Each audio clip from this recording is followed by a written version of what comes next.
Hey there, this is Real Time with Ryan, and I'm Ryan. Welcome to my channel.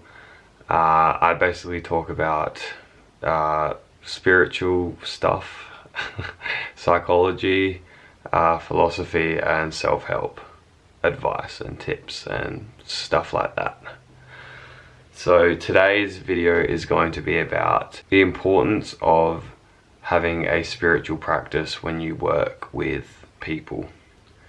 So by working with people, I mean if you work in education like me, if you work as a youth worker, as a social worker, if you work in a hospital, anything involving people and being around people, around adults or children, regardless. The thing that I want to get across is that people can be draining. People can be very, very draining. Especially if you're someone that's kind of called to help people. You're probably kind of got that desire to help out. And people like that quite often get drained by lots of people. If you're anything like me, then you are somewhat empathic. Now, what I mean by empathic is, to be an empath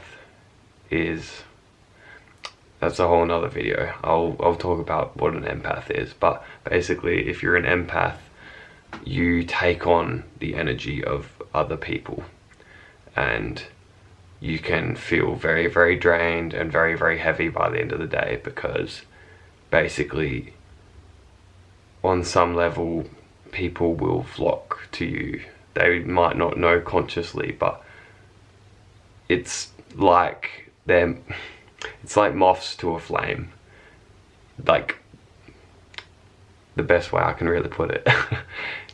You have like a nice energy about you if you're an empath.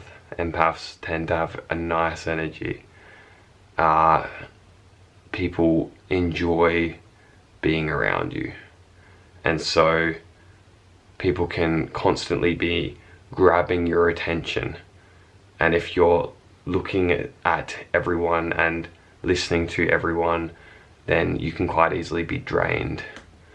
And so having a spiritual practice is an important thing to have. Now, what are some spiritual practices that I speak of? Well, what I do is I meditate in the morning and in the evening.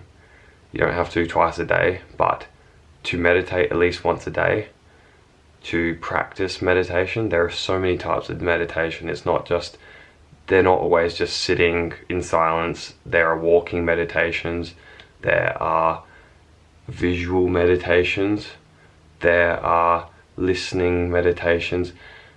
Just basically, it's coming back to your body, coming back to the moment and your surroundings and your senses, rather than being caught up in your mind all the time. So if you work with people in some form of the humanities, then you may be getting drained more than you need to be.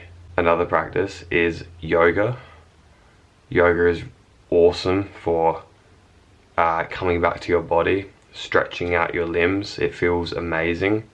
It feels like you're kind of like, I've been lately doing yoga in the evening, and it just feels awesome to stretch out your body and like release any tension that you have from the day, which quite often, if you work with people in an environment that is maybe intense or maybe demanding, you're going to build up stress within your body.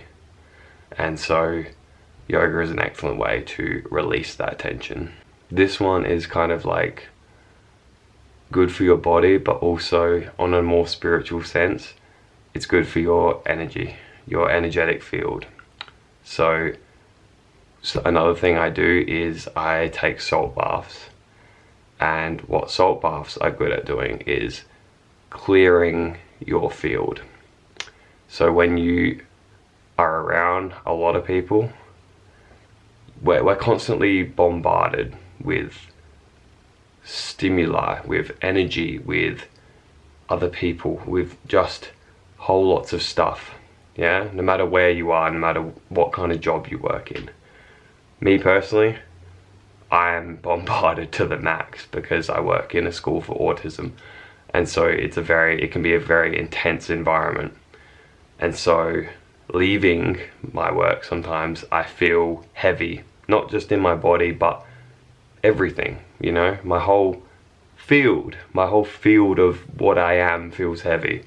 And I found that a salt bath has a way of releasing a lot, not just in a physical way.